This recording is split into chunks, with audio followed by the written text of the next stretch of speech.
မင်္ဂလာညချမ်းများအားဖြင့်ပြည်သားများခင်ဗျာဒီညမေးပြစေုံအစီအစဉ်မှာအမျိုးဘာသာသာသနာစောင့်ရှောက်ရေးအဖွဲ့မဘာသာရှိတဲ့မရှိတဲ့ကိုဆွေးနွေးကြမှာဖြစ်ပါတယ်ပင်တိုင်းဆွေးနွေးမဲ့ဆရာတော်ဥဒရာသူနဲ့ဆရာတော်ဥပမောက္ခတို့ကိုတပည့်တော်ကျေးဇူးအထူးတင်ရှိပါတယ်ဗျာပထမဦးဆုံးဆရာတော်ဥဒရာသူကိုတပည့်တော်လျှောက်ထားလိုပါတယ်ဗျာအဲ့ဒါကတော့နိုင်ငံတော်တန်ခါမဟာနာယကမဟာနာအဖွဲ့ကြီးကမဘာသာအဖွဲ့ဟာမဟာနာစီကံအတိုင်းဖွဲ့ထားတာမဟုတ်ဘူးဆိုပြီးဆရာတော်ဖျား48ပါးစုံညီအစည်းအဝေးကနေကြေညာချက်ထုတ်ပြန်ခဲ့ပါတယ်ဗျာဆိုတော့မဘာသာရှိတဲ့နယ်ဆိုရင်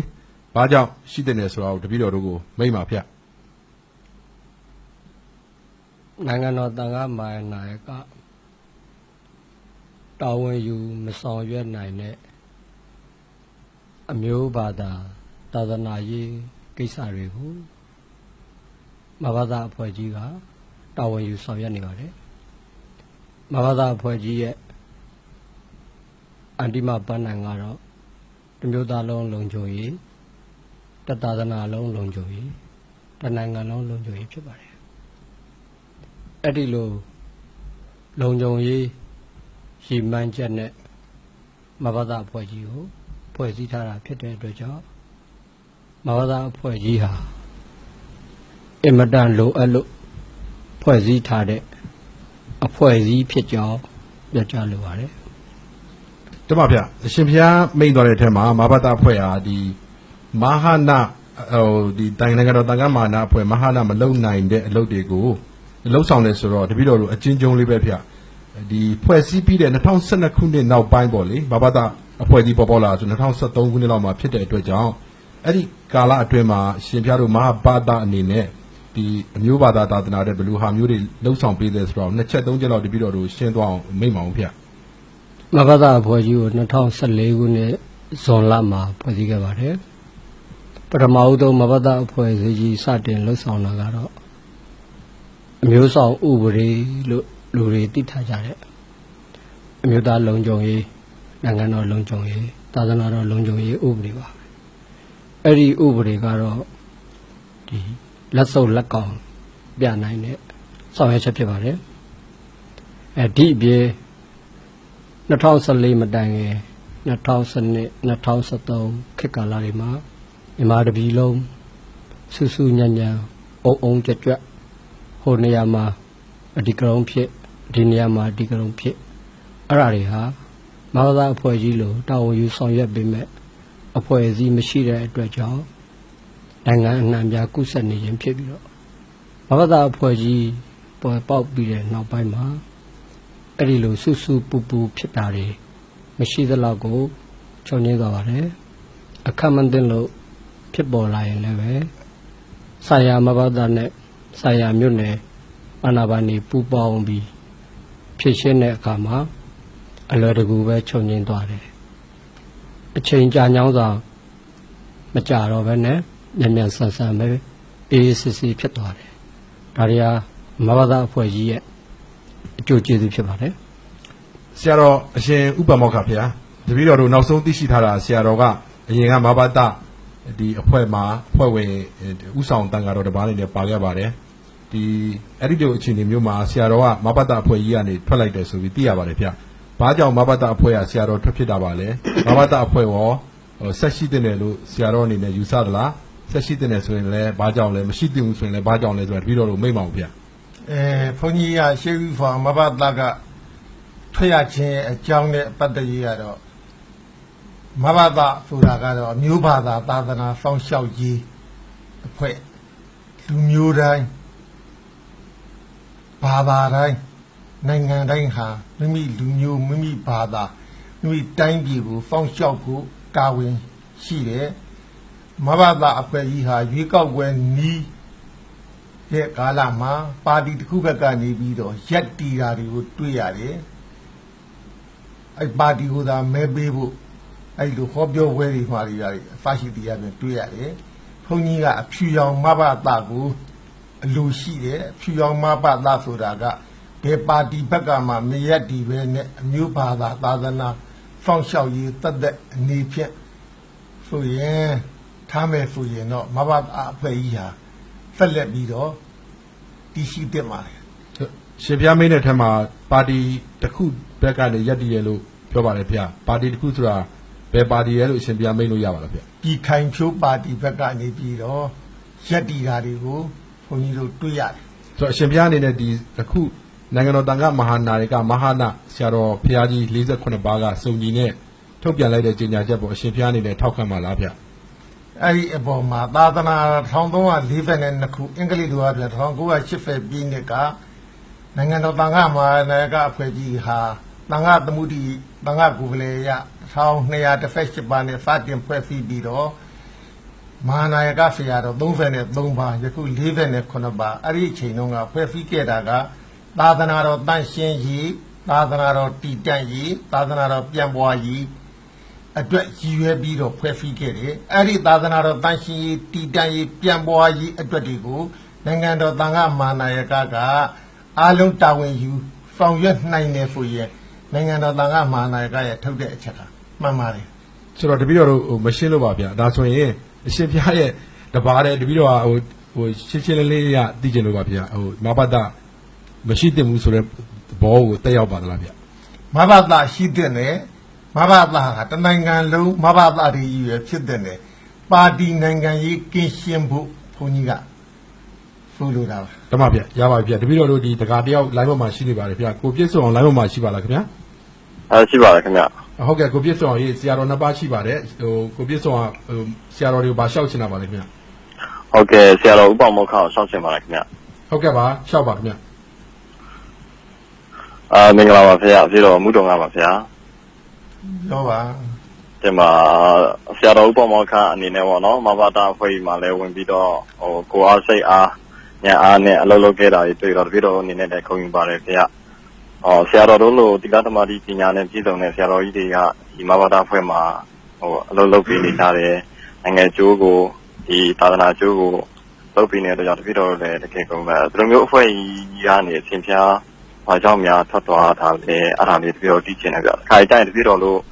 သူပဲဖြစ်တတ်ပါတယ်ဗျာတပည့်တော်တို့ကော်မီတစ်ခုပဲဖြစ်တင်းတစ်ခုပဲဖြစ်အလုပ်လုပ်တဲ့ခိုင်တိုင်းဒီကော်မီကကောင်းတယ်တင်းတစ်ခုလုံးကောင်းတယ်ဒါပေမဲ့ဒီတင်းထဲမှာအလုပ်လုပ်နေတဲ့လူတွေကော်မီထဲမှာအလုပ်လုပ်နေတဲ့လူတွေကမကောင်းတဲ့အခါကျတော့တပည့်တော်တို့စိတ်သက်တည်းတအားကို depression ကြာပြီးတော့တပည့်တော်အဲ့ဒီအဖွဲ့အစည်းကိုတပည့်တော်ကြောခိုင်းခဲ့ရတာရှိတယ်ဗျာသင်များဘာကြောင့်ကြောခိုင်းခဲ့လဲဆိုတော့အဲ့ဒီအကြောင်းလေးပြီးတော့ ကိုပြည့်စုံအောင်ရေးအရှင်ပြအရှင်ပါမောက္ခကဆရာတော်ဥပမောက္ခမိန့်သွားပြီးပါပြီသူကဒီမဘဒကိုပါတီနိုင်ငံကြီးကင်းရှင်းစေခြင်းနဲ့ဆိုပြီးမိန့်သွားပါတယ်ဒါကြောင့်ထွက်သွားတယ်လို့မိန့်ပါတယ်ခင်ဗျကိုပြည့်စုံအောင်မကြားလိုက်လို့ဖြစ်ပါလိမ့်မယ်ခဏဒီရှော့ခဏမိန့်တဲ့ထက်မှာပါသွားပြီးပါပြီ ကျွန်တော်အဖြေပါပြီးသားပဲ ဟုတ်ကဲ့ပါခင်ဗျဥဝင်းအောင်ရှိပါခင်ဗျကောလင်းကဥဝင်းအောင်ရှိပါလားဟယ်လိုကောလင်းကဥဝင်းအောင်ရှိပါလားဆို ရှိပါရဲ့ ဟုတ်ကဲ့ဥဝင်းအောင်ရေးဟိုစဘယ်လိုရှော့ချင်ပါလဲပြောပါ ဗျာ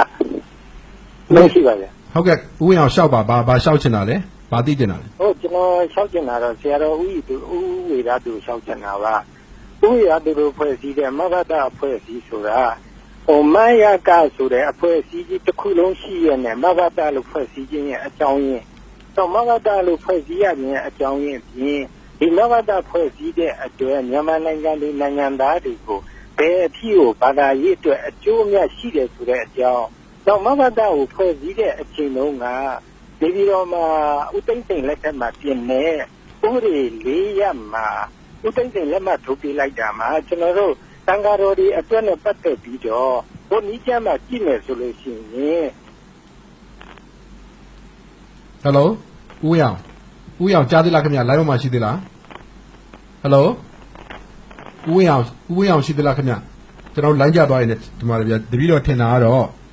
သူကဒီဝီလီကျန်းကန်နဲ့မူတည်ပြီးတော့ဟိုရှောက်ထားတာတွေ့ရပါတယ်ဗျဟိုမိကုံအပြည့်စုံတပည့်တော်မသိရတော့ဒီဟိုဥစားပြောဖို့ခက်နေပါတယ်ဗျနောက် line ပေါ်မှာဒေါ်နီနီခိုင်ရှိပါလားဟယ်လိုဒေါ်နီနီခိုင် line ပေါ်မှာရှိပါလားခင်ဗျာ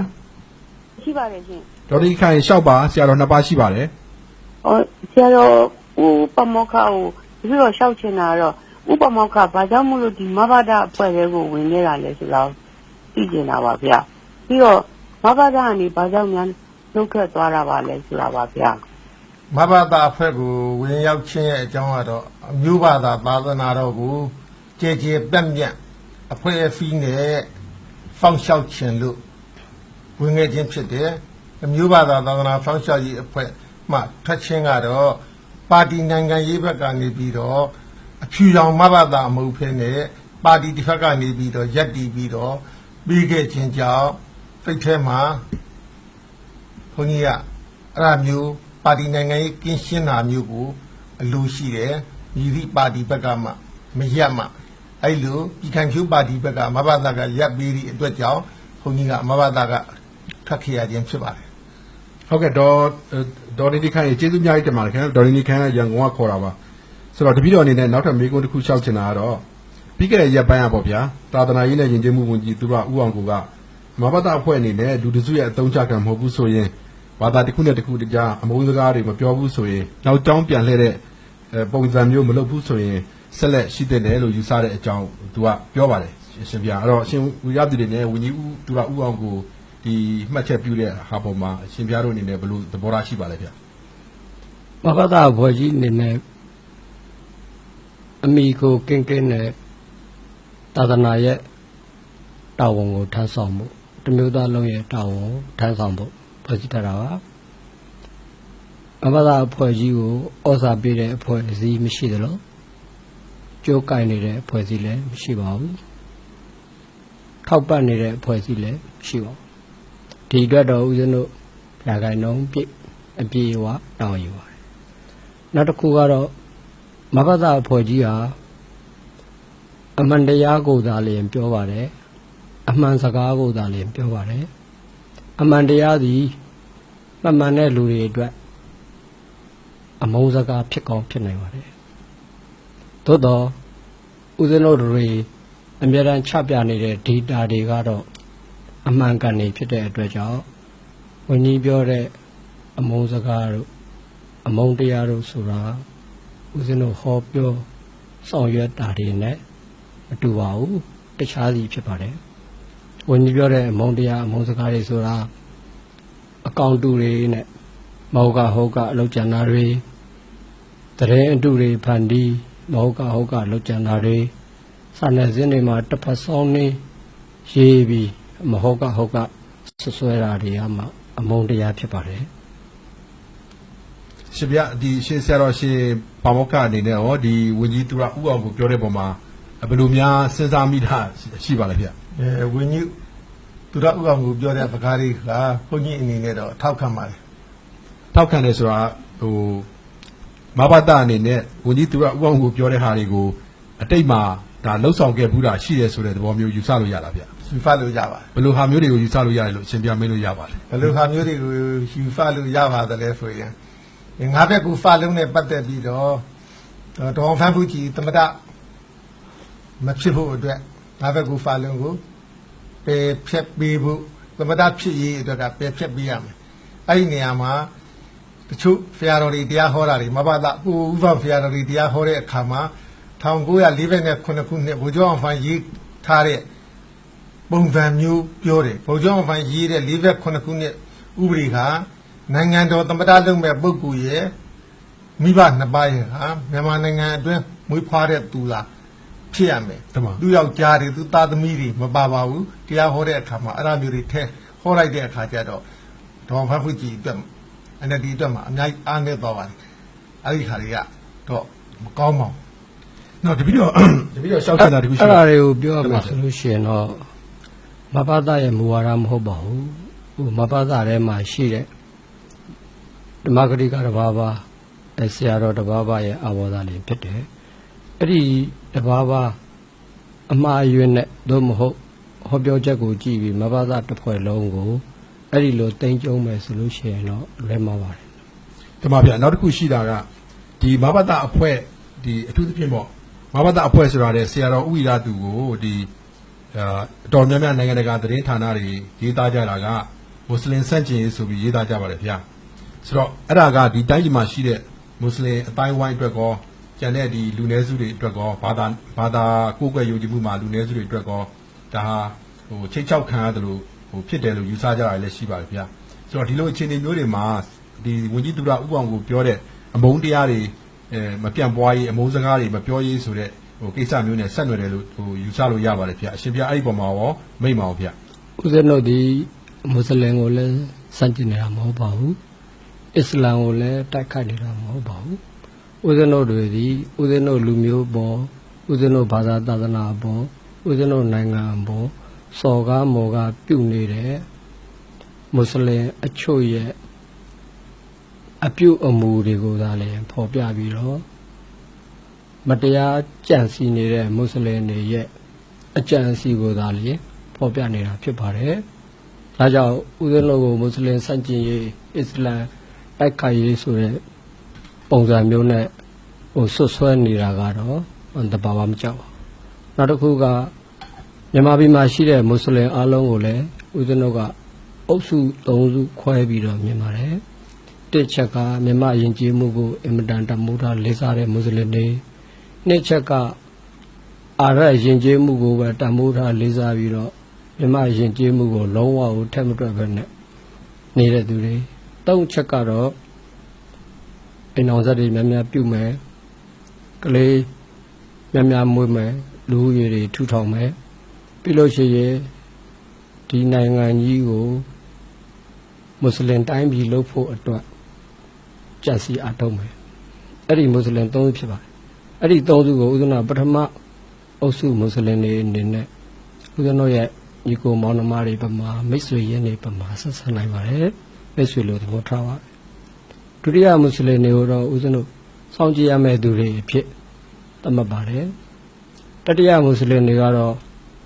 ဦးဇနာနိုင်ငံကိုနောက်တစ်ချိန်အန္တရာယ်ပြုလာမဲ့သူတွေဖြစ်ပြင်ပြီးတော့ဒီကနေ့မဘာသာလုပ်ငန်းစဉ်ကြီးဟာတတိယမွတ်စလင်တွေရခိုင်ပြည်လိုမကျူးကျော်အောင်မနေ့ကဖြစ်ပွားခဲ့တဲ့ပြင်သစ်လိုမကျူးကျော်အောင်ဟိုတနေ့ကဖြစ်ပွားခဲ့တဲ့အမေရိကန်လိုပြည်သူတွေတွေ့မြင်မကြရအောင်ကာကွယ်ဆောက်ရှောက်နေတာဖြစ်ပါတယ်ဓမ္မဖေဆိုတော့အရှင်ဆရာတော်တစ်ပါး live မှာရှိပါတယ်ဆရာတော်ဥပညာရှိပါလားဖေဆရာတော်ဥပညာရှိပါလားဗျာဟုတ်ကဲ့ခင်ဗျာဆရာတော်ဖေမိတ်မှာဖေဒီမှာတပည့်တော်တို့နဲ့အတူဆရာတော်နှစ်ပါးရှိပါတယ်ဖေဟုတ်ကဲ့ဦးဇင်းကတော့မဘာသာရှိတဲ့နဲ့ဆိုပြီးတော့ဆွေးနွေးရှင်ပါတယ်ဓမ္မဖေဒါလို့မဘာသာရှိတဲ့နဲ့ဆိုလို့ရှိရင်မဘာသာငွေကြေးလက်လာပါရဖို့အတွက်လုပ်နေတဲ့အဖွဲ့အစည်းလည်းမဟုတ်ဘူးနောက်ပြီးတော့အာဏာရဖို့အတွက်လုပ်နေတဲ့အဖွဲ့အစည်းလည်းမဟုတ်ဘူးကိုတန်းကြီးကိုလူမျိုးအမျိုးသားရေးအတွက်ကျိုးစည်းပွားတွေကိုလုပ်နေတဲ့အဖွဲ့အစည်းလို့ဦးဇင်းကမြင်တယ်နောက်ပြီးတော့မဘာသာဟာပြည်သူတွေကိုအသိဉာဏ်တွေကိုသိဝင်နေတဲ့အတွက်ဦးဇင်းတို့မြန်မာနိုင်ငံသူနိုင်ငံသားတွေအနေနဲ့အလွန်တရာမှတန်ဖိုးရှိတဲ့မင်းရှုတချောင်းကြီးအဖြစ်လေးဦးဇင်းကမြင်တယ်နောက်ပြီးတော့ဦးဇင်းတို့ဗုဒ္ဓတရားတော်နဲ့ကြည့်ရင်မြေကြီးဟာဘာမှတန်ဖိုးမရှိပါဘူးဒါပေမဲ့အဲ့ဒီမြေကြီးကိုအကြောင်းပြုပြီးတော့ဒီကနေ့ကမ္ဘာပေါ်မှာအကြံဖက်မှုတွေစစ်ပွဲတွေလူသတ်မှုတွေအများကြီးဖြစ်နေပါတယ်အဲ့ဒါကဦးဇင်းတို့ခရစ်မီးယားကိုယူကရိန်းနိုင်ငံခရစ်မီးယားဒေသမှာဖြစ်သွားတဲ့ဟာကိုကြည့်ပါဦးဇင်းတို့မြန်မာနိုင်ငံသားတွေအနေနဲ့ဒါကနေပြီးတော့စိုက်ပြီးတော့ပြန်ခန်းစာယူဖို့ကောင်းပါတယ်အဲ့ဒါကဦးဇင်းတို့အစိုးရဆိုတာပြည်သူကတင်တော့တဲ့အစိုးရဖြစ်လို့အကုန်လုံးကိုမျက်စိစုံလိုက်ပြီးတော့ယုံကြည်နေလို့မရပါဘူးဦးဇင်းတို့ကဘာပေါ်မှာကြည့်လိုက်ပါပြည်သူကတင်တော့လို့သမ္မတဖြစ်လာပြီးမှဝန်ကြီးချုပ်ဖြစ်လာပြီးမှထောင်ထဲကိုရောက်နေတဲ့ဝန်ကြီးတွေသမ္မတတွေအများကြီးရှိပါတယ်ဒါကြောင့်မလို့ဦးဇင်းတို့ကဒီလိုပြည်သူတွေကိုအမြဲတမ်းအမျိုးသားရေးသတိအမျိုးသားရေးအသိပေးနေတဲ့ဒီမဘာသာလောအဖွဲ့ကြီးဟာဦးဇင်းတို့မြန်မာနိုင်ငံမှာအမြဲတမ်းရှိနေတယ်လို့ဆွေးနွေးချင်ပါတယ်ဓမ္မဖေကျေးဇူးများတင်ပါတယ်ဗျဥတော်ပါဗျကိုကျော်မိုးရှိပါလားကိုကျော်မိုးလိုင်းမှာရှိပါလားရှိပါတယ်ခင်ဗျာလိုင်းမှာဟုတ်ကဲ့ကိုကျော်မျိုးမိထီလာဥစားမေးပါအလျှောက်ပါဘာလျှောက်ချင်တယ်ပါလဲဟုတ်တပည့်တော်အနေနဲ့ကတော့ဆရာတော်ဥရသူကတော့ဒီဘာလုံးနဲ့ပြီးနေပါပြီပြီးပြီးသားပါနာမည်လည်းကြော်ပြီးသားတပည့်တော်ကတော့ဦးဇင်းတို့ရဲ့အမျိုးဖြစ်တဲ့ဗုဒ္ဓဘာသာစစ်စစ်မိသားစုအနေနဲ့ပေါ်ထွက်လာလည်းဖြစ်တယ်ဗုဒ္ဓဘာသာလည်းဖြစ်တယ်မြန်မာလူမျိုးလည်းဖြစ်တယ်ပေါ့နော်ဆိုတဲ့အခါကျတော့ကိုဦးဇင်းကိုဖွာပြီးကျင်တာကကိုအမျိုးကိုဘာသာကိုတန်ခါကိုကာဝယ်တဲ့နေရာမှာမျိုးအားလုံးကိုပဲလားဒီမျိုးတပွဲတည်းကိုကာဝယ်တာလားအဲ့ဒါမျိုးလေးကာဝယ်ပြီးတာလားဆိုတာကိုပဲမေးချင်ပါတယ်မဘာသာဘိုးရဲ့မူဝါဒထဲမှာအမျိုးဟူသည် တိုင်းရင်းသား135မျိုးလုံးဆုလိုပါတယ်ဘာသာသာသနာကတော့တစ်မျိုးသားလုံးကိုးကွယ်တဲ့ဘာသာသာသနာအလုံးကိုယူရပါတယ်အထူးသဖြင့်မဘာသာအဖွဲ့အစည်းကြီးကာကွယ်ဆောက်ရှောက်တာကတော့တိုင်းရင်းသား135မျိုးရဲ့ဗုဒ္ဓဘာသာရဲ့ဗုဒ္ဓသာသနာရဲ့ဖြစ်ပါတယ်သို့တော့တိုင်းရင်းသား135မျိုးကိုးကွယ်တဲ့ခရစ်ယာန်ဘာသာဟိန္ဒူဘာသာအခြားဘာသာသာသနာတွေကိုမွတ်စလင်အကြမ်းဖက်သမားတွေကအန္တရာယ်ပြုမယ်ဆိုရင်လည်းသူတို့တွေကိုဦးဇင်းကညီကိုမောင်နှမတွေဖြစ်တဲ့အတွက်ကြောင့်ကာကွယ်ဆောက်ရှောက်ဖို့ရည်ရွယ်ထားပါတယ်အဲ့ဒီလိုလဲကာကွယ်ဆောက်ရှောက်ခဲ့ပါတယ်ဒါကြောင့်ဦးဇင်းတို့ကယ်ထားတဲ့ခရစ်ယာန်ဘာသာဝင်တွေအများကြီးရှိသလိုဟိန္ဒူဘာသာဝင်တွေလည်းအများကြီးရှိပါတယ်ဦးဇင်းတို့တွေတိုင်းရင်းသား135မျိုးကိုတကယ်တွေ့ချင်းသားချင်းညီကိုမောင်နှမအရင်လိုအောင်မွေးတဲ့အတွက်ကြောင့်တောင်ပြောမြေပြန်ခွဲပြားခြင်းဘာသာတရားခွဲပြားခြင်းအသားအရောင်ခွဲပြားခြင်းလုံးဝမရှိဘဲနဲ့မေတ္တာတရားတပြေးညီထားတဲ့အကြောင်းကိုဦးဇင်းတို့သိစေချင်ပါတယ်လိုင်း3ကကိုမင်းဝင်ရှိပါလားခင်ဗျာမော်လမြိုင်ကိုမင်းဝင်ရှိပါလားလိုင်းပေါ်မှာဟုတ်ကဲ့ခင်ဗျာရှိပါတယ်ခင်ဗျာဟုတ်ကဲ့ခင်ဗျာရှောက်ပါဆရာတော်ကြီးပါရှောက်ချင်ပါဟုတ်ကဲ့အနေဟိုတပည့်တော်အနေနဲ့ကတော့လေဒါပုပွင့်လေးနဲ့လည်းအလိုရှောက်ချင်ပါတယ်ဗျာဒီအမျိုးဘာသာသာသနာကာဝေဆောက်ရေးဖွဲ့နဲ့ပတ်သက်ပြီးတော့တပည့်တော်ကတော့ပေါ့နော်နိုင်ငံရေးနဲ့မဆက်နွယ်ဘူးဆိုရင်တော့ရှိတဲ့နယ်တော့တပည့်တော်တော့တင်ပါတယ်ခင်ဗျာတပည့်တော်တို့နိုင်ငံမှာကအခုပါတီစုံစနစ်နဲ့သွားနေတယ်ဆိုတော့လေပါတီစုံမယ်လူစုံမယ်အဲ့တော့ပါတီစုံမယ်လူစုံမယ်ဆိုတော့ဝိရဒတွေစုံလင်စွာနဲ့သာသနာရေးမှာလည်းနိုင်ငံရေးနဲ့ရောထွေးဆက်ဆက်နေမှာဆိုတဲ့ဘက်တစ်ခါကအကောင်လုံးနေမယ်ဆိုရင်လည်းတစ်ခါကအစိုးမြင်နေမှာမို့နိုင်ငံရေးပုဂ္ဂိုလ်ရေးအနေနဲ့မရောချက်ဘူးပေါ့နော်အဲ့ဒီအကြောင်းပြောရမယ်ဆိုလို့ရှိရင်မြို့သားနိုင်ငံရေးဆိုတာရှိပါတယ်ဦးဇင်းတို့တွေရက်တည်တာကအမျိုးသားရေးရှုထောင့်ကနေရက်တည်တဲ့နိုင်ငံရေးပါဥပမာဆိုကြပါစို့တက်လာတဲ့အစိုးရဟာ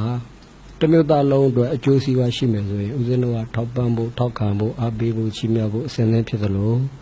တက်လာတဲ့အစိုးရဟာတမျိုးသားလုံးအန္တရာယ်ကြီးမားတဲ့အလုပ်တွေလုပ်လာတာတွေ့ရင်လည်းပဲစီမံကိန်းတွေချလာတာတွေ့ရင်လည်းပဲဝေဖန်ဖို့ထောက်ပြဖို့ကန့်ကွက်ဖို့စန့်ကျင်ဖို့ရှုတ်ချဖို့အများအားအစဉ်အသင့်ဖြစ်နေပါတယ်ဦးဇင်းတို့တွေအဲ့လိုလုပ်တာဟာဒီမိုကရေစီရေးဆိုတာတွေမပါဘူးတရားဥပဒေစိုးမိုးရေးဆိုတာတွေမပါဘူးလူခွင့်ရေးစိုးမိုးရေးဆိုတာတွေမပါဘူးကုန်စည်နှုန်းဆိုတာတွေမပါဘူးစီးပွားရေးဆိုတာတွေမပါပါဘူးအမျိုးသားလုံခြုံရေးတိတန့်တာလျင်ဖြစ်ပါတယ်အဲ့ဒါကတော့အမျိုးဘာသာသာသနာရဲ့ဆောင်ပုဒ်အတွင်းမှာဝင်သလို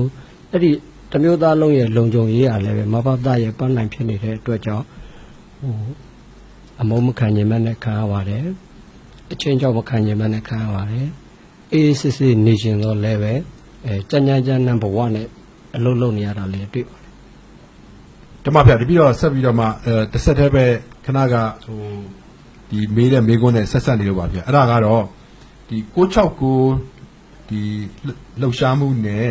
ရှင်ဖျားနဲ့ဘယ်လိုပတ်သက်ပါလဲနောက်တစ်ခုကတပြီးတော့တို့ဒီတရားတွေနားထောင်ရတဲ့အခါမှာ669တချို့တရားပွဲတွေမှာရှင်ဖျားကိုယ်တိုင်ပြောထားတာရှိပါတယ်ဘယ်သွားအမျိုးသားရေးအမြင်နဲ့ကြည့်စားလဲအမျိုးသားရေးအမြင်နဲ့ကြည့်အိတ်လဲအမျိုးသားရေးအမြင်နဲ့ကြည့်ဒီနောက်တစ်ခါဒီဈေးဝယ်တဲ့အခါမှာတော့မှ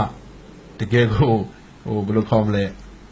ဘာသာကြားဆိုင်ရာမဝယ်နဲ့ဆိုတဲ့ဟာမျိုးတွေအထိအချင်းပြမိန်ကြတာရှိပါတယ်ဗျဒီလိုကိစ္စမျိုးတွေကတပည့်တော်တို့လိုဘာသာပေါင်းစုံနေထိုင်တဲ့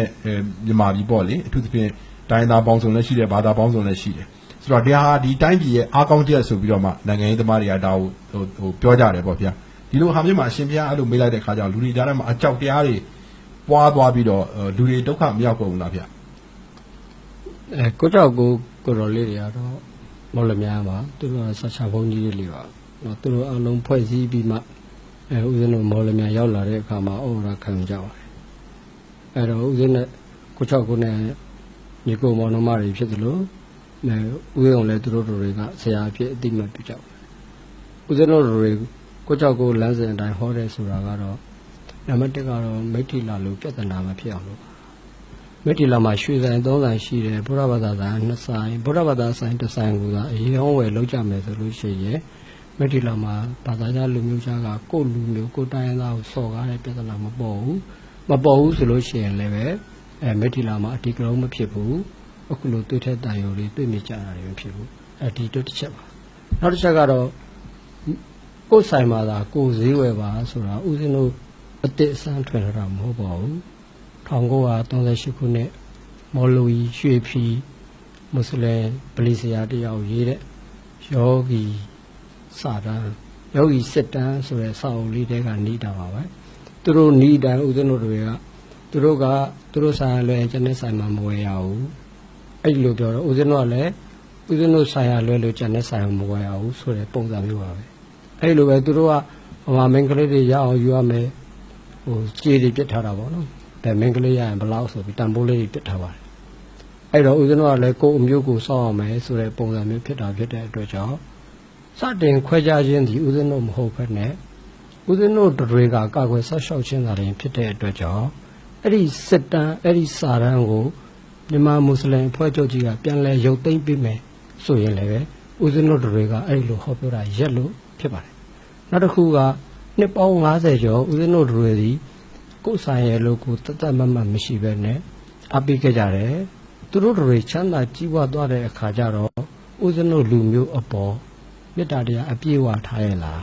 ပြန်လဲဆောက်ရှောက်တာတွေကျေးဇူးဆက်တာတွေဝေလာဝေးသူတို့တွေဒီငွေနဲ့ပဲလူမျိုးကိုဖျက်ဖို့စီမံကိန်းတွေချမှတ်ခဲ့ကြတယ်ရန်ကုန်မြို့မှာပဲစောက်လို့ရေးဂရုကမွတ်စလင်တထေးလူငယ်တယောက်ကပြောပါတယ်အမျိုးဖြတ်တယ်ဆိုတာငွေနဲ့ဖြတ်ရတယ်ကွာအဲ့ဒါကိုလိန်စစ်စင်ရေးလို့ခေါ်တယ်လို့တရားဝင်သတ်မှတ်ပြီးတော့မြန်မာအမျိုးသမီးလေးတွေကိုသူတို့ကန်ရိုက်မှာအလုပ်ပေးပြီးတော့သူတို့မွတ်စလင်နဲ့ညာအောင်လုပ်ပြီးတော့တိုက်ခန်းတွေလက်ဖွဲ့ရတယ်လည်းရှိအဲ့တော့ဦးဇင်းတို့တွေကသူတို့ဆိုင်ကိုမဝယ်နဲ့ကိုယ်ဆိုင်မှာပဲကိုယ်ဈေးဝယ်ဆိုတာကိုယ်လူမျိုးကိုချီးမြှောက်တာပါပဲကိုယ်လူမျိုးကိုချီးမြှောက်ခြင်းသည်လူသားတိုင်းရဲ့တာဝန်ဖြစ်ပါတယ်ကိုယ်ဘာသာဝင်ကိုချီးမြှောက်ခြင်းသည်လူသားတိုင်းရဲ့တာဝန်ဖြစ်ပါတယ်အဲ့ဒီတော့ဦးဇင်းတို့တွေဘယ်ဥပဒေနဲ့မှမညှိပါဘူးခွဲခြားဆက်ဆံခြင်းလည်းမဟုတ်ပါဘူးလို့ဦးဇင်းတို့ပြောချင်ပါတယ်ဆရာတော်အရှင်ကုမာရရှိပါလားဗျာဆရာတော်အရှင်ကုမာရဗျာဟယ်လိုဆရာတော်အရှင်ကုမာရ line မှာရှိပါလားဗျာရှိပါတယ်ရှင်ဗျာမိမဗျာရှင်ဗျာအတန်ကောင်းမကြောက်ဗျာဟယ်လိုကြားပြီဗျာဟယ်လိုဆရာတော်ရှိပါတယ်ဓမ္မဗျာမိမဗျာဟုတ်ကဲ့ပါအခုမေးကတော့အခုကတော့669ပဲနော်ဓမ္မဗျာကြားပါသလားကြားပါတယ်ဗျာရှိပါတယ်မေးပါဗျာဆိုလို့ရှိရင်ဒါမြို့ပါသာသနာဆောင်ဆောင်ရေးသင်တဲ့ကြကြမြို့ပါသာသနာတဲ့မြို့ပါသာသနာဆောင်ဆောင်ရေးအတင်းနဲ့ပေါ့လေခေါင်းစဉ်နဲ့ညီဆက်မယ်ဆိုလို့တော့ဒီကအားပေးပါပါတီကိုဆွဲမယ်ပါတီမယ်ဆိုတော့ဒါဦးလည်းပဲဟုတ်ကဲ့ဗျာဓမ္မဗျအရှင်ဘုရားမိန့်တာကမျိုးဘာသာသာသနာစောင့်ရှောက်ရေးဆိုရင်ပါတီဘက်ကမရက်ရင်ရှိတဲ့တယ်အဲ့ဒီလိုမိန့်တာလားဗျ line မကောင်းလို့ဗျအပေးမယ်လို့ဆိုတာဓမ္မဗျနားလဲပါအဲ့ဒါကိုလည်းဦးဇင်းတို့ဖြေပါမယ်2015ဒေါ်ဘာလာရွေးကောက်ပွဲမှာဦးဇင်းတို့မဘာသာအဖွဲ့ကြီးချမှတ်ထားတဲ့မူဝါဒလမ်းစဉ်ရှိပါတယ်အဲ့ဒါကတော့ချစ်လို့ရွေးချယ်တာမျိုးမဖြစ်စင်နဲ့ကိုချစ်တဲ့သူကအရေးချင်းမရှိဘူးဆိုလို့ရှိရင်ရွေးချယ်မှုမှားပါမစင်မဟုတ်လို့ဘေးဖယ်တာလည်းမဖြစ်စင်နဲ့ကိုကြည့်မရတဲ့သူပုဂ္ဂိုလ်ရေးမသိမြတ်ဖြစ်တဲ့သူတွေကအရေးချင်းရှိနေလို့သူ့ကိုဘေးဖယ်လိုက်ရင်လည်းတန်းပြင်းနေလာမယ်ကြောက်လို့ထောက်ခံတာလည်းမဖြစ်စင်နဲ့အာဏာရပါတီရပဲဖြစ်ဖြစ်သို့မဟုတ်အတိုက်ခံပါတီရပဲဖြစ်ဖြစ်တစုံတစ်ခုအင်အားသုံးပြီး6ပြီးမဲထက်ခိုင်းရင်လည်းမလုပ်နဲ့အဲ့လိုပဲသူများရွေးလို့ရွေးရတယ်သူများပေးလို့ပေးရတယ်ဆိုတာမျိုးလည်းမဖြစ်စင်နဲ့သူတို့တွေရဲ့လက်ယုံရည်နှလုံးရည်အရေးချင်းကိုကျန်းစာရိတ္တဒါတွေကိုကြည့်ပြီးတော့နိုင်ငံအတွက်အကောင်းဆုံးဖြစ်တဲ့အမတ်လောင်းကိုပဲရွေးချယ်ကြပါအဲ့ဒီအမတ်လောင်းဟာပါတီသေးသေးလေးရဖြစ်ရင်လည်းရွေးချယ်ဖို့လိုသလိုတတိပုဂ္ဂလဖြစ်ရင်လည်းရွေးချယ်ဖို့လိုတယ်လို့မူဝါဒချမှတ်ထားပါတယ်သို့တော်လည်းပဲတူတယောက်တဘာတလေရဲ့ဟောပြောမှုကလူသိများကြပြီးတော့မဘာသာတစ်ဖွဲ့လုံးရဲ့မူဝါဒကိုဘယ်မီဒီယာတွေမှဖော်မပြတဲ့အတွက်ကြောင့်မဘာသာကြီးကိုတနိုင်ငံလုံးအတိုင်းအတာနဲ့အထင်အမြင်လွဲနေတာဖြစ်ပြီးတော့အဲ့ဒီအထင်အမြင်လွဲနေတဲ့အထဲမှာဒီကနေ့ ဦးစင်းပေးမှရှိတဲ့နောင်တော်ဥပမောက္ခလည်းရှိပါတယ်အဲ့ဒါကတပါးတလေဟောပြောချက်ကြောင့်ဘာသာအဖွဲ့ကြီးအထင်မြင်လွဲခံရမှာဖြစ်ပါတယ် တပည့်တော်နောက်ထပ်ရှောက်เสียရှိတာအဲ့ဒါဘာလဲဆိုတော့အရှင်ဘုရားဒီနိုင်ငံတော်တန်ခါမဟာနာယကအဖွဲ့မဟာနာကကြီးညာချက်ထုတ်ပြန်ပြီးတဲ့အခါမှာအရှင်ဘုရားကနေပြီးတော့မှကြီးညာချက်တစ်ခုထုတ်လိုက်ပါအဲ့ဒီမှာဘာပါလာလဲဆိုတော့ဒီဒေါအောင်ဆန်းစုကြည်နဲ့ပတ်သက်တာပေါ့လေနာမည်တော့မပါဘူးအဲ့ဒီမှာဘာသုံးထားလဲဆိုတော့ဒီအာနာရှင်အမျိုးသမီးအာနာရှင်ဆိုပြီးတော့မှအရှင်ဘုရားဆွဆွဲလိုက်တာဖြစ်တယ်ဆိုတော့အဲ့ဒီဟာကဒါဓာတ်ရိုက်ပဲဒေါအောင်ဆန်းစုကြည်ကိုဓာတ်ရိုက်အာနာရှင်ဆိုပြီးတော့မှဆွဆွဲသလိုဖြစ်နေတယ်ပေါ့ဖြစ်ဘုရားဘာကြောင့်အဲ့လိုမျိုးအရှင်ဘုရားအနေနဲ့အဲ့လိုမျိုးဒီကြီးညာချက်မှာထည့်သွင်းဖြစ်တာလေဗျ ဒေါ်ဆန်းစုကြည်အနေနဲ့တမန်ကြောင့်တစ်လျှောက်ကိုကြည့်လိုက်ရင်ပါတီအထွေထွေတွင်မှုလုပ်တဲ့အချိန်ကနေစပြီးတော့ဒီကနေ့နိုင်ငံတော်၏တမန်အတိုင်းအခံပုဂ္ဂိုလ်လုပ်တဲ့အချိန်ထိတမိန့်တအာဏာစနစ်နဲ့ပဲသွားနေပြီးတော့သူ့ရဲ့အာဏာစီးဆင်းမှုဟာအထက်အောက်ဒေါင်းလိုက်ကြီးဖြစ်နေပါတယ်သူဟာလှုပ်ချင်လှုပ်အလုပ်အကင်လုပ်တဲ့အခါမှာပါတီရဲ့ဗဟိုအလုံးမှုဆောင်အဖွဲ့တွေနဲ့စီဝေးတိုင်ပင်ပြီးတော့လုပ်တာမျိုးမရှိခဲ့သလိုဒီကနေ့နိုင်ငံတော်အုပ်ချုပ်နေတဲ့အခါမှာလည်းကက်ဘိနက်တွေတိုင်ပြီးကြောက်ကြနာစီမံကိန်းချလုပ်တာမဟုတ်ဘဲနဲ့သူစိတ်ကူးရရင်ရတယ်လို့သူပုံဖော်သခြင်းသလိုပုံဖော်သလိုလုပ်နေတာဖြစ်ပါတယ်အဲ့ဒါဟာတိုင်းပြည်ရဲ့အာဏာကိုတယောက်တည်းစောက်ကင်ထားတာဖြစ်တဲ့အတွက်ကြောင့်လူတို့ကရွေးကောက်တင်မြှောက်ထားတဲ့အစိုးရပင်ဖြစ်စေပါမူဘိုးဦးစီးစနစ်ကိုကျင့်သုံးသူတပါတီစနစ်ကိုကျင့်သုံးသူတမိတ်အာဏာစနစ်ကိုကျင့်သုံးသူဖြစ်ပါတယ်အဲကြောင့်သူကအာဏာရှင်စမ်းနေပါတယ်အဲ့တော့ပြည်သူရွေးကောက်တင်မြှောက်ခံရတဲ့အာဏာရှင်အမျိုးသမီးတူပါတိုင်းပြည်ကောင်းစားစေခြင်းနဲ့ဆိုလို့ရှိရင်ဦးဇင်းတို့တွေကအဲ့ဒီလိုတူတယောက်တည်းချုပ်ကန်ထားတာမဟုတ်ဘဲနဲ့အားလုံးကပ်ဘိနက်ထိုင်ကြံကြံနေပြီးအဲ့ဒီလိုလောက်သွားပါမှပြောလို့ဆိုအာဏာကိုခွဲဝေအုပ်ချုပ်ပါမှတိုင်းပြည်အတွက်လုတ်ပိုင်ခွင့်တွေအပြည့်အဝဝန်ကြီးတိုင်းရရှိနေပါမှတိုင်းပြည်တိုးတက်မှာဖြစ်တဲ့အတွက်ကြောင့်ဦးဇင်းတို့တွေကဒီလိုဝေဖန်ထောက်ပြရင်ဖြစ်ပါတယ်ရှင်ဗျဘယ်လိုမျိုးပြင်ပါလဲဗျဒီလိုမျိုးအရှင်ဝိရသူကနေပြီးတော့မှဆရာတော်ဝိရသူကထုတ်ပြန်လိုက်တဲ့ပေါ့ရှင်ဗျစိတ်ထဲမှာဘယ်လိုဖြစ်မိလဲဗျဒကမကြီးတော်ဖန်ဖို့ကြည့်ရတော့အာနာရှင်စနစ်သွားတယ်လို့တော့ဘုန်းကြီးအနေနဲ့မမြင်ဘူးပေါ့နော်တိုင်းပြည်မှာအကောင်းဆုံးဖြစ်အောင်နိုင်ငံတကာအတွေ့အကြုံတွေနဲ့လူကြီးတို့နိုင်ငံမှာဘယ်နည်းပုဂ္ဂိုလ်ကပညာရေးထားရမလဲဘယ်ပုဂ္ဂိုလ်ကဖိပွားရေးပဲထားရမလဲအဖရှိဒီအဖြစ်သူကံတာနဲ့သူအချိုးကျဘုန်းကြီးအနေနဲ့တော့ကဘာမှာတောင်ပဲတယောက်တည်းသူလောက်တော်တဲ့ပုဂ္ဂိုလ်ဟာကဘာမှာတောင်ပဲနောက်ထပ်တယောက်ဆိုတာမရှိနိုင်တော့ဘူးလို့ထင်တယ်အာနာရှင်စနစ်နဲ့အုပ်ချုပ်တယ်လို့မမြင်ဘူးပေါ့နော်ဘုန်းကြီးကတော့တမဗျနောက်တစ်ခုတကယ်လို့သာဒေါ်ဆန်းစုကြည်ဟာနော်နော်ဥပမောက္ခပြောသလိုပြည့်စုံနေသည်ဖြစ်လို့ရှိရင်နိုင်ငံတော်ဤအတိုင်းအမြံကပုဂ္ဂိုလ်ဆိုတဲ့ယာရုတော်သူယူမှာမဟုတ်သလိုနိုင်ငံတော်ဤအတိုင်းအမြံကပုဂ္ဂိုလ်ဥပဒေရေးဆွဲတဲ့အခါမှာလည်းပဲ3-4ရက်အတွင်းစွတ်အကောင့်ထဲပေါ်တော့မှာမဟုတ်ပါဘူးဒီတစ်ချက်လေးကိုကြည့်တော့အဖြစ်ဒေါ်ဆန်းစုကြည်မှာ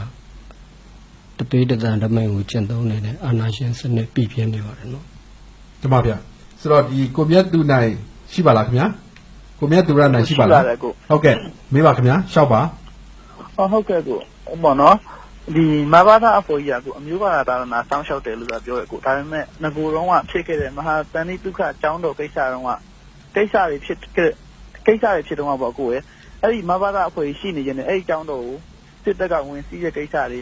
ပြီးတော့ရေပူစီရတော့ကိစ္စနဲ့ထောင်ချက်ကိစ္စရဘာဖြစ်လို့မဘာသာခေါင်းဆောင်နေဆိုတာကိုသိကျင်ပါတယ်ကိုမဘာသာနေဘာမှပါဝင်ကူညီကြခြင်းမရှိဘူးဆိုတာကိုနော်ပေါ့နော်တော်တော်များဦးဆန်းကြတယ်အဲ့ဒါကိုကျွန်တော်ဘူးရှင်းလင်းသိကျင်ပါတယ်ကိုဟုတ်မရှိဗျအဲ့ဒါကတော့ဦးဇင်းတို့အမျိုးဘာသာသာသနာဆောက်ရှောက်ရေးအဖွဲ့ကြီးဟာဘုန်းကြီးချင်းကြောင်းလူတာတွေ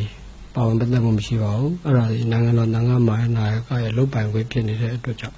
နောက်တော့နိုင်ငံတော်သံဃာ့မာယာကနဲ့ထိပ်တိုက်တွေ့ရမယ်အလုပ်တွေမလုပ်ပါဘူးအဲ့ဒါကြောင့်မလို့ဦးဇင်းတို့တွေကမဘတသည်မဟာနာရဲ့ဩဝါဒခံယူပြီးတော့ဖွဲ့စည်းခဲ့တဲ့အဖွဲ့ဖြစ်တဲ့အတွက်ကြောင့်အဲ့ဒီလိုတဏှိဒုက္ခအရေးများမပါရင်ဖြစ်ပါတယ်ဦးဇင်းတို့တွေဟာကိုယ်တိုင်းသား135မျိုးကိုတခြားလူမျိုးတခြားဘာသာတွေကစော်ကားမော်ကားပြုတ်လာရင်တော့ဦးဇင်းတို့တွေဒီလူမျိုးဆွဲ ဘာသာသမခွဲခြားပဲနဲ့ခရိယန်ဖြစ်စေဟိန္ဒူဖြစ်စေခေါရကဖြစ်စေဦးဇင်းတို့လူတွေကကုညီဆောက်ရှောက်ပေးရမယ်တာဝန်ရှိပါတယ်အဲ့ဒီအတွက်ရည်ပြီးဖွဲ့စည်းတာဖြစ်ပါတယ်အဲ့လိုတဏှိဒုက္ခအရေးလိုမျိုးဘုန်းကြီးရှိချင်းကြောင်းလူတာမျိုးကိုဝင်ရောက်ဆွတ်ဖက်ဖို့ဖွဲ့စည်းတာမဟုတ်ပါဘူးဆိုတော့ line ပေါ်မှာကိုကျော်စိုးရှိပါလားခင်ဗျာကိုကျော်စိုးရှိပါလားခင်ဗျာ Hello ကိုကျော်စိုးစင်သိမလားခင်ဗျာရှောက်ပါခင်ဗျာဆရာတော်နှစ်ပါးရှိပါတယ်ဥရသူဆောက်ချင်တာပါဟုတ်ကဲ့ရှောက်ပါခင်ဗျာအဲ့သူဟုတ်ကဲ့ရှောက်ပါခင်ဗျာမြန်ထက်လေးခင်ဗျာလက်တော်ဘုရားကိုတော်မြတ်ကကိုလူမျိုးကိုလေးစားရမယ်ကိုဘာသာကိုလေးစားရမယ်လို့မိန့်ကြားထားပါသလားကိုလူမျိုးကိုဘာသာမဟုတ်ရင်မချစ်ခင်မလေးစားရဘူးလို့မြတ်စွာဘုရားကမိန့်ကြားခဲ့ပါသလားလို့ဥဝေရသူမေးတယ်ဦးဇင်းတို့တွေကကိုလူမျိုးမှာကိုလူမျိုးတခြားလူမျိုးကိုအထင်အမြင်သေးတာမျိုးကိုရှုတ်ချပါတယ်ကိုဘာသာမှာကိုဘာသာဆိုပြီးသူများဘာသာကိုစော်ကားမော်ကားပြုတာမျိုးကိုလည်းရှုတ်ချပါတယ်ကိုသာသနာမှာကိုသာသနာဆိုပြီးသူများသာသနာကိုဖြစ်လို့ဖြစ်စီလုပ်တာကိုလည်းရှုတ်ချပါတယ်ဦးဇင်းတို့တွေဒီကနေ့ဟောပြောနေတာတွေလှုပ်ဆောင်နေတာတွေအလုံးဟာကိုလူမျိုးစော်ကားမော်ကားတွေကိုချပြပြီးတော့နောက်စော်ကားမခံအောင်ကာကွယ်ဆောက်ရှောက်ခြင်းဖြစ်ပြီးတော့ကိုဘာသာစော်ကားမော်ကားခံရတာကိုချပြပြီးတော့နောက်စော်ကားမခံရအောင်နေထိုင်ကြဖို့ကိုသာသနာဖြစ်စည်းခံရတာကိုချပြပြီးတော့နောက်သာသနာကိုကာကွယ်ဆောက်ရှောက်ကြဖို့ဟောပြောနေတာဖြစ်တဲ့အတွက်ကြောင့်တခါကြီးဆွဆွဲသလိုဦးဇင်းတို့နဲ့လုံးဝတခြားစီဖြစ်ပါတယ်ဦးဇင်းတို့ကဖျားလမ်းစဉ်ကြပါတယ်ဖျားတရားနဲ့အညီဟောပြောနေတာဖြစ်ပါတယ်တမဗျာဆိုတော့နောက်တစ်ခုကအရှင်ဗျာဒီတပည့်တော်တို့တိုင်းပြည်ကပေါ့လေအထူးသဖြင့်ကျေးလက်ဒေသတွေပေါ့ဗျာအညာဒေသတွေပေါ့ဆိုတော့လူငယ်တွေအများစုကဒီမွတ်စလင်တိုင်းပြည်တွေမှာအလုပ်လုပ်ကြတယ်ဗျာမလေးရှားတို့ဒူဘိုင်းဆိုရင်တော့ပို့ပြီးတော့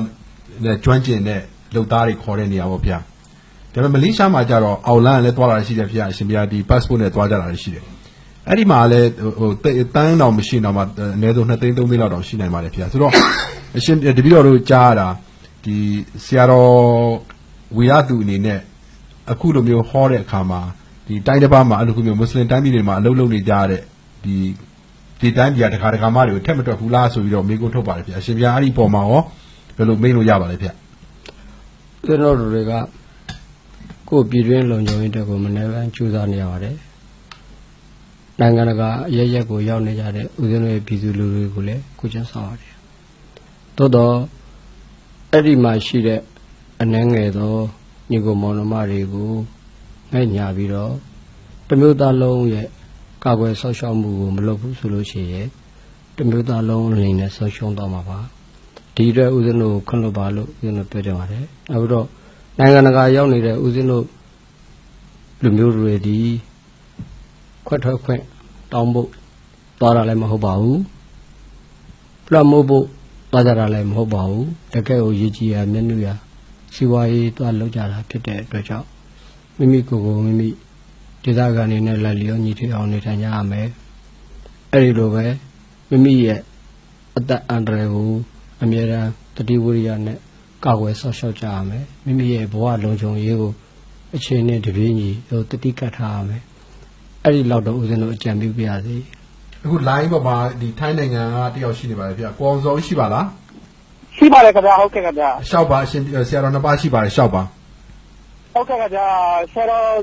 ဒီတော့ဆရာတော်ဦးရသူကိုဦးသိပြီးတော့ရေရှောက်ချင်ပါတယ်ဗျာဟုတ်ခဏလည်းရှင်ဗျာဖြေသွားတဲ့စကားထဲမှာရောရင်ကဖြေကြလားဘူးတဲ့အင်တာဗျူးတွေထဲမှာရောပြောနော်ဒီဗမာသားဖွဲ့ကြီးဟာ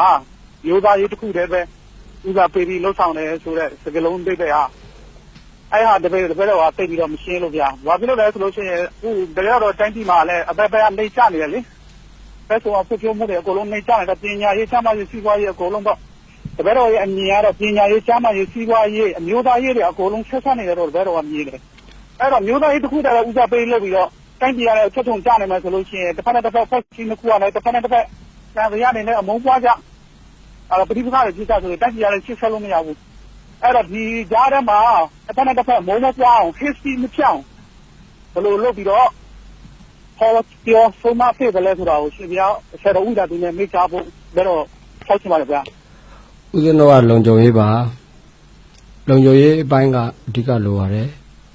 အမေရိကန်လိုတိုးတက်တဲ့နိုင်ငံတော်ကြီးဒီကနေ့မလုံခြုံတော့ပါဘူးပြင်သစ်လိုတိုးတက်တဲ့နိုင်ငံကြီး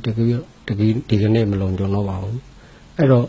တက်လာတဲ့အစိုးရတိုင်းဟာလုံခြုံရေးဟာနံပါတ်1ဖြစ်နေရပါပြည်သူတွေအသက်အိုးအိမ်စီးစိမ်လုံခြုံစိတ်ချရမှဖွံ့ဖြိုးတိုးတက်မှုအပိုင်းကိုတလိုင်းချင်းတဆင်ချင်းရှောက်လန်းရပါမယ်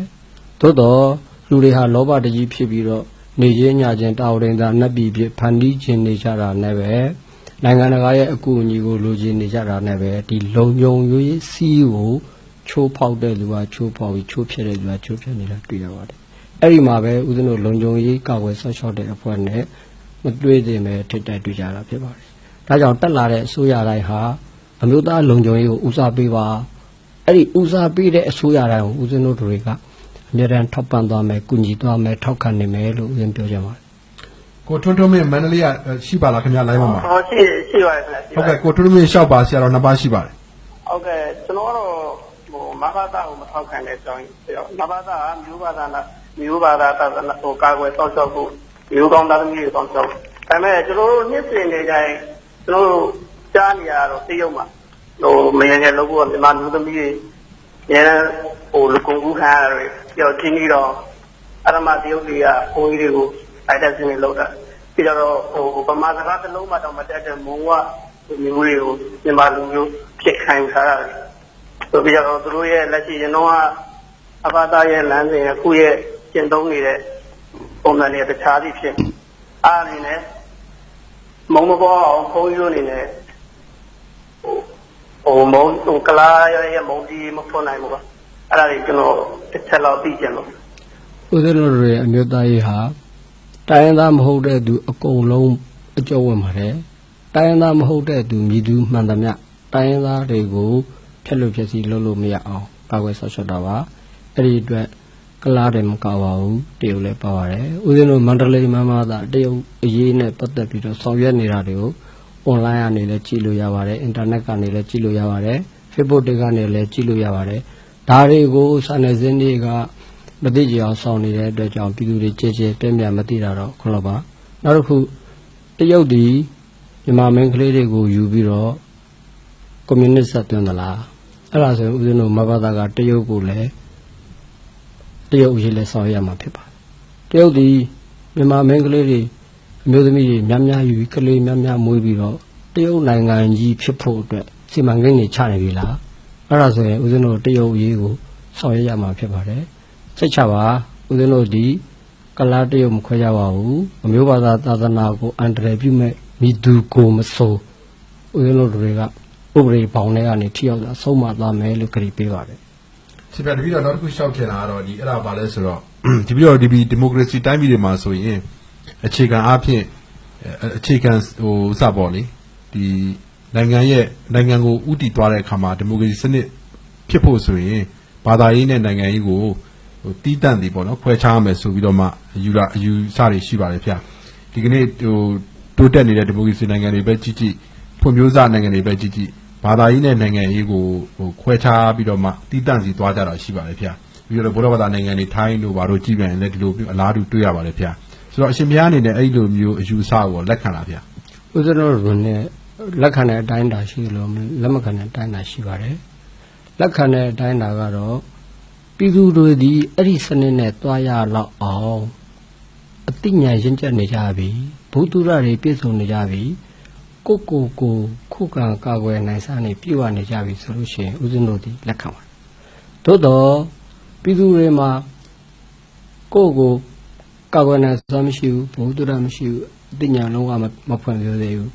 အဲ့ဒီအတွက်ဒီစနစ်ကြီးကိုတိစောက်မယ်ဆိုလို့ရှိရင်ပြည်သူတွေပဲညှဉ်းလာမှာပါပြည်သူတွေပဲဆွရှုံးမှာပါဒီကနေ့ထိုင်းနိုင်ငံရဲ့ဗုဒ္ဓသာသနာကိုပြန်ကြည့်လိုက်လို့ရှိရင်အဲ့ဒီလိုဆုံးရှုံးနေနာခဲ့တာတွေတွေ့ရပါတယ်ဒါကြောင့်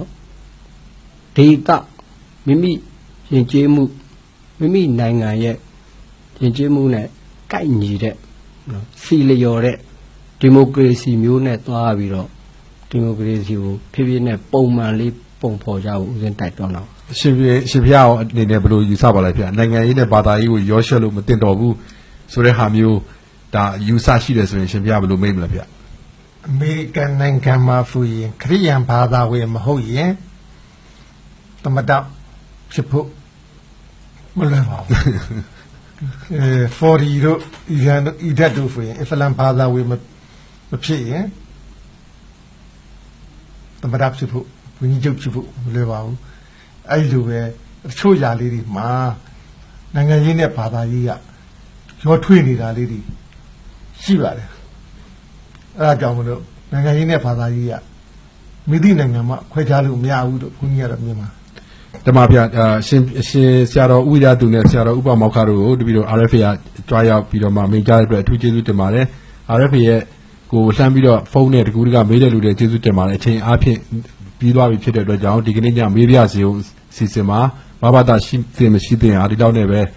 ကျွန်တော်တို့ကျင်းနေကြပါလို့ကျွန်တော်တို့ကျေးဇူးအထူးတင်ပါတယ်ဒီကနေ့အစီအစဉ်ကတော့ဒီမှာနေပဲပြည့်စုံပါပြီခင်ဗျာ